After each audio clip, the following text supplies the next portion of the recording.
Our episode today commences with the demon king, Veltol, observing the television utterly captivated, as it's the maiden instance he's witnessed anything comparable. Takahashi clarifies to him that it's a real-time transmission where individuals initiate a feed while engaging in electronic gaming, conversing, vocalizing melodies, and uttering all manner of pronouncements to acquire additional funds through promotions and spectator contributions. Once they achieve renown, they even commence receiving genuine employment proposals. Veltol inquires if it's something he could undertake, notwithstanding not completely comprehending it, and Takahashi guarantees him that it's remarkably simple. The apparatus might be a tad antiquated, but that's what he initiated with himself. He proposes to loan Veltol the instruments he utilized for his YouTube platform, and when Veltol commences generating income, he can procure more contemporary apparatus. Machina,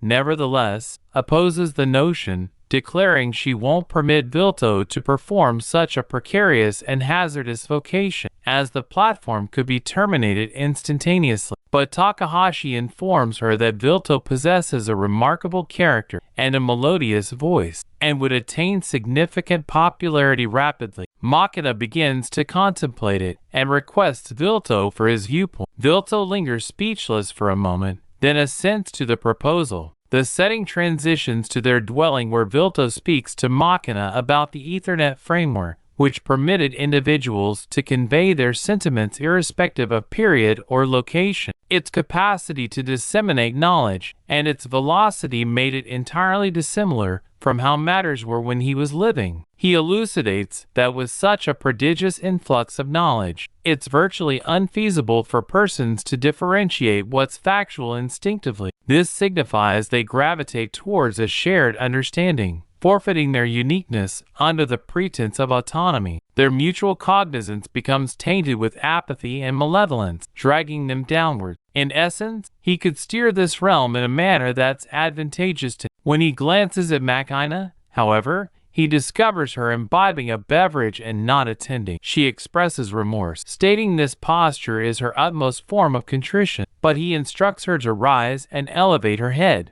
This conduct is unsuitable for her. She conveys gratitude, stating she's been solitary for an extended duration, and his existence now provides her companionship. She expresses remorse again for her impolite conduct, but he guarantees her it's no issue, since everyone possesses their own disposition. Subsequently, Takahashi arrives with the apparatus via automated aerial vehicles and informs them these instruments should be adequate for our objective. However, Machina is still apprehensive about the entire affair, pondering how a real-time transmission could generate any revenue. So Takahashi stated to Machina, "Don't fret, Machina. You must have faith in me more. We've been companions since infant. Proceed, Veltol. Let's attempt it." Veltol activated the computer, grasped the controls, and joyfully selected a game, but he instantly perished in the initial stage. He chuckled, informing them it was truly challenging, and persisted attempting the arduous game repeatedly, only to continue failing. Machina informed him that his prospects of triumph were appearing meager, and that he wouldn't acquire funds this manner. But Takahashi reassured her, stating that's not inevitably accurate. This difficulty could genuinely be endearing. Additionally, he possesses an attractive appearance and a captivating voice. As for his abilities, they'll progress over time. She reminded them, though, not to approach it too casually, as there are presently approximately 5 million broadcasters globally, and not even. They then conceived an introduction Veltol could utilize for his transmission, and Machina proposed he impart one of his wartime declarations. Veltol attempted it, stating, "Senseless guests quiver and anticipate my arrival.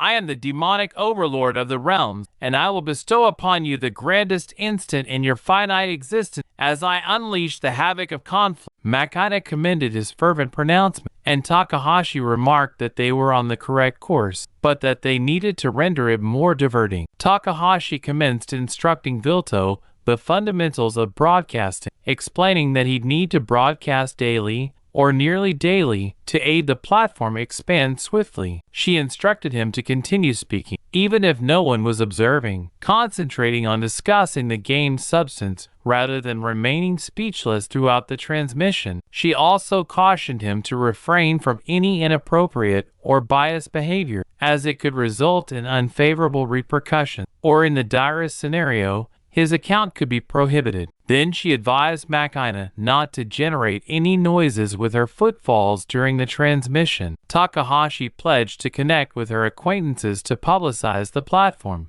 encompassing all the promotion expenditures herself this instant. From there, Veltol launched the platform, and his follower tally commenced to augment daily. But everyone was criticizing and disparaging him for his dreadful gaming abilities, labeling him an imbecile, and questioning which epoch he originated from. Some even obstructed him, but he paid no heed, behaving as if they weren't even present. The follower tally continued to ascend, reaching a remarkable 500,000 daily. Veltol acquired fresh ability and learned progressively. Maou, however, felt dejected as she couldn't endure witnessing individuals treating him so discourteously. But Veltol consoled her, stating, "I've become accustomed to it, my beloved, and I know nothing is effortless. This is merely the commencement." And within a few days, or perhaps 10, his followers attained 1,000,000. Overwhelmed, he greeted them. "Welcome, my supplementary simpleton. How was your day? I am the demonic overlord Veltol." They commenced engaging in the game, audaciously spirited,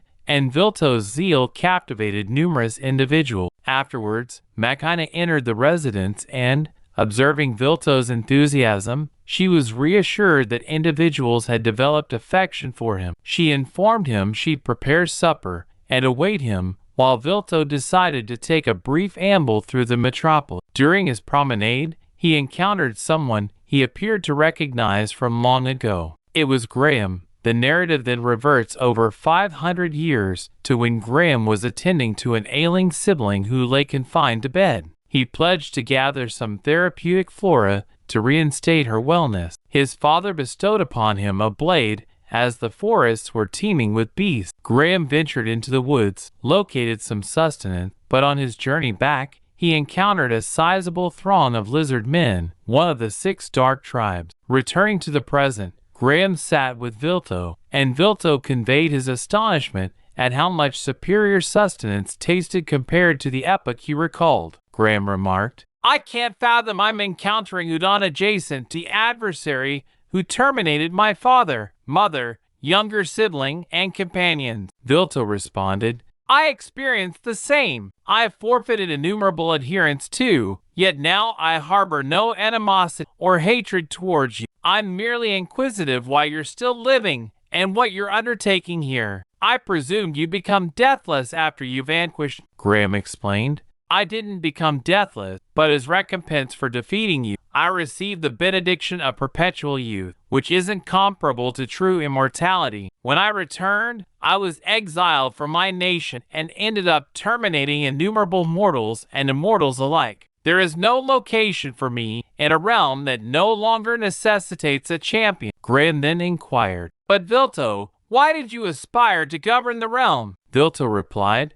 "For the realm's tranquility. There are numerous components that bestow immortality, the phoenix imprecation, ailments, and the pursuit of magic itself. Every immortal was once mortal. People designated us the shadowy ones, but in actuality, we are fundamentally analogous. Yet mortals dreaded us, envied us, and hounded us. It was my obligation as someone potent to ascend to the summit and reign, to avert this conflict among the feeble. That's the tranquility I endeavor for." Despite Veltol's clarification, Graham dissented, stating, "We've known this for over 500 years. Then Graham departed, conveying gratitude to Veltol for the repast. Veltol replied, "The champion no longer exists, but my existence serves as evidence of yours." The setting transitions to Veltol ambling down the thoroughfare when he overhears a dialogue between Takahashi and someone who states, "If we're going to confront the Yakuza, I'll necessitate twice the current sum. If you don't appreciate that, locate someone else, assuming there even is someone else. Takahashi angrily retorts, "You damn savage. You possess a diminutive intellect in that enormous physique. You're truly a cowardly dolt with no vestige of valor." The giant, enraged, nearly strikes her, but Veltol intercedes just in time, seizing the giant's hand to protect his companion. Veltol demands he retreat, stating, "I'll disregard your disrespect this instant." The giant sneers, "Oh, I recollect you, the petite fellow I defeated long ago. Observe you attempting to act formidable in front of a lady. This instant I'll eliminate you." Takahashi implores Veltol to escape, but he replies, "This is the ideal opportunity to evaluate the potency I've acquired from 1 million followers." The giant delivers a powerful blow, but Veltol effortlessly deflects it, then lands a devastating strike that leaves the giant on the ground, incapable of movement. Takahashi, now at ease, expresses profound gratitude to Veltol for rescuing her. She informs him, "This brute was intended to be my protector, but he constantly attempted to impede me on the task. He's the absolute worst, but I discovered a superior protector in you, and I'll compensate you for it too."